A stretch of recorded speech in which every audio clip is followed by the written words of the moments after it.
Hey folks, this is Matt once again, and welcome to another batch of reviews. Probably be about two or three of them. Wanted to review this film again, Bad Moon.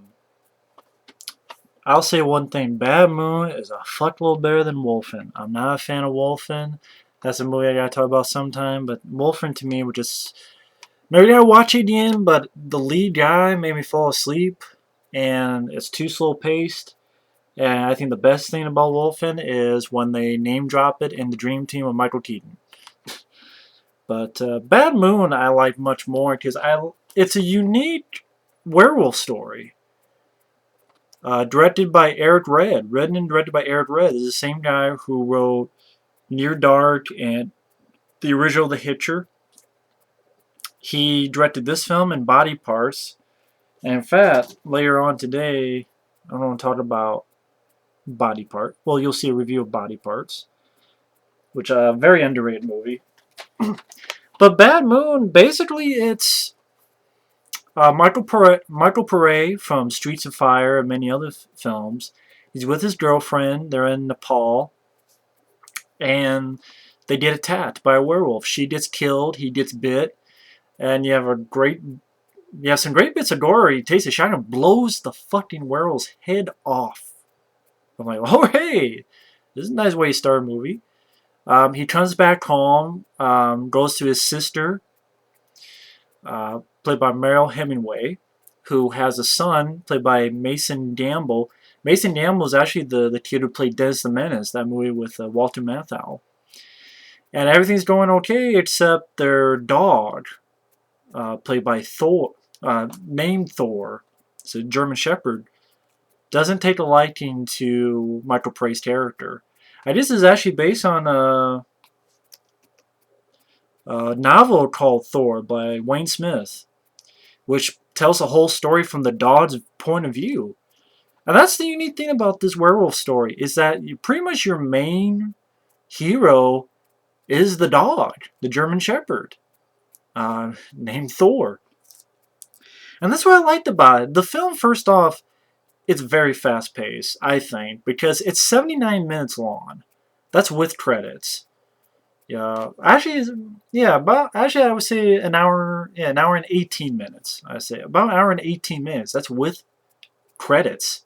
So you take the end credits off, an hour and 15 minutes. So it doesn't take you long to watch it, and you get some pretty decent kills. You get like a guy who has one of those. It's a workman who has one of those headlights on his helmet. See like his head crushed, tons of blood. You have an asshole get his throat slashed. You were dealing interesting. I'll be honest. The dog. Sad to say, the dog was the best actor in the movie, but it's like John Carpenter's The Thing. Look at the dog in John Carpenter's The Thing. That was a fantastic performance by that dog.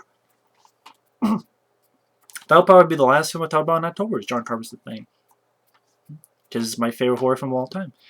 But what really is interesting is how the dog sort of sizes up Michael Pare, realizes that Michael Pare is not who he seems to be, wants to protect his masters, which is Mariel Hemingway, and especially the little kid, Mason Gamble. And the film has its problems, I will say. Michael Pare, his character, I really cannot make heads or tails about. Because there are times where we're trying to sympathize with this character. Like he writes in his novels about, or his notebooks about how he can't find any fucking cure. And then he's like, maybe the power of a family love. And I'm like, really? It's the power of love? Really? You think that'll help your werewolf? Well, werewolfism? The power of love? Really? Shit. I thought, what the fuck? But mainly, it's like he wants to protect his family, his sister and the kid, because he goes out and he actually handcuffs himself to the tree because he knows he's going to turn into a werewolf. But once in a while, a few people get killed. I wouldn't say it's a gore fest, but you get some decent stuff. But at the same time, like, he's there, so he's really putting his sister and the kid in danger. And it's like there are times where he wants to, like Mariel Hemingway confronts him, and because it gets to a point where he sort of makes the dog move on him, sort of provokes the dog to biting him and saying, "Oh, you gotta put him in the pound, maybe put him down." But then later on, he's like, "Why didn't you listen to the dog? Why didn't you should never have taken that dog away?" And I'm like, dude, you're provoking him, but yet you're like, maybe that's the point, is that the him being a werewolf is a man of two minds. They didn't. I don't think they really accomplished it. Maybe the way they wanted to, because it seemed kind of flip floppy. It's like really mixed signals. It's like you want to protect them, but yet you went there for your stupid notion of power of love, or whatever the fuck it's going to say it. Um, you provoke the dog, but then you're like, you shouldn't have the dog. And of course, Mason Gamble, the kid, goes up in order to get the dog out, because it's his dog. But you do a really exciting climax. But I will say, I mean, the fault is, the Michael Pare character. Acting wise, he's okay, but character wise, you're kind of like flip floppy. Like, it's kind of hard to feel sorry for him when at the same time he's kind of, it's like, wait a minute, what the fuck are you doing here, and why the fuck are you doing? So it's hard to feel sorry for the character. Mariel Hemingway, I think she's okay, but the problem is her and Michael Pare don't really have a chemistry together. Like, you don't really buy them as a brother and sister. Like, I think when she's by himself, like, there's this asshole uh, get trying to provoke their dog at the beginning to get Sue happy, and she's on to him. I thought that was pretty nice that she was on to the guy. She's not that dumb. I thought Mason Gamble did fine as the kid, but again, not really with Michael Pare. Not really great chemistry. But what really stuck it is the pace was fine. The idea was intriguing. The dog was good. The creature, the blood gore was good when there was there. The creature effects of the werewolf, like when it transforms, it used some morphing techniques, and you could tell it's a low budget film because the morphing techniques are not really that. Uh, you could tell that they're morphing techniques. It's like, it is, you know. Uh, but when it's a full werewolf, it's practical.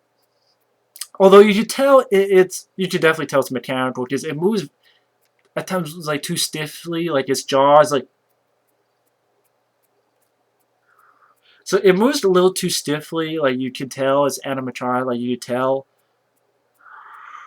like you could, But at the same time, I prefer that over CGI any day of the week, month, or year. So I was like, okay, cool. He's going to use practical. Maybe he doesn't have enough money to be able to work out the kinks of it, but I appreciate they use practical.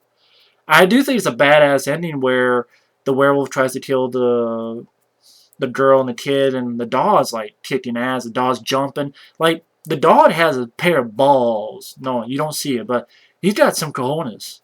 Taking this big fucking werewolf on, biting the shit out of it. It's getting scratched up, but it's getting back up. Really well done. The whoever trained the dog did an excellent job. Uh, Throws the dog, and Mariel Hemingway has a badass moment. Get the fuck off! Get the fuck away from my son! Blows the fucking werewolf. I said that wrong. She doesn't blow the werewolf. That'd be a different movie. Not a movie I want to see. Maybe bestiality type shit. But she shoots the fucking werewolf, and then the dog sort of gets because it jumps and leaps at the fucking werewolf, right through the goddamn window. I thought, ooh, badass. And they have like a final standoff, and the dog kicks some ass.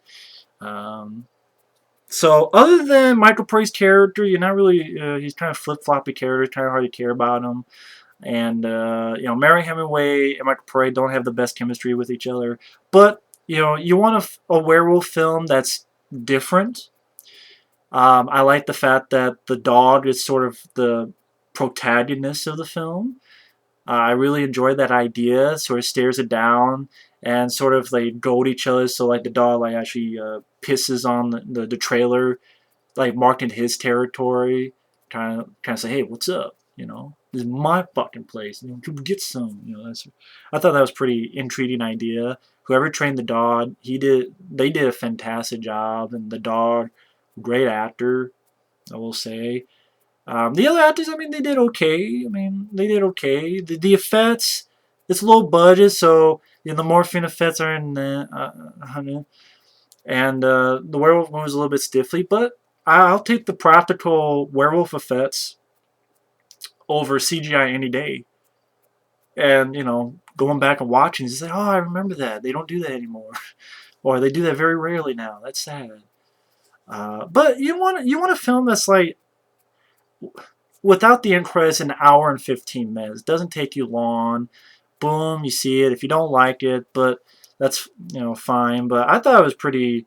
$7 million budget, so they didn't have much to work with. $7 million budget.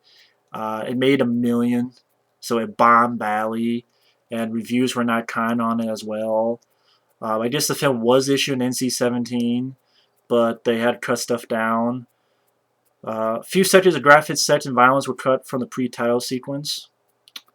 The graphic sex, I guess, is Michael Pare and his girlfriend getting it on. 5.2 on IMDb.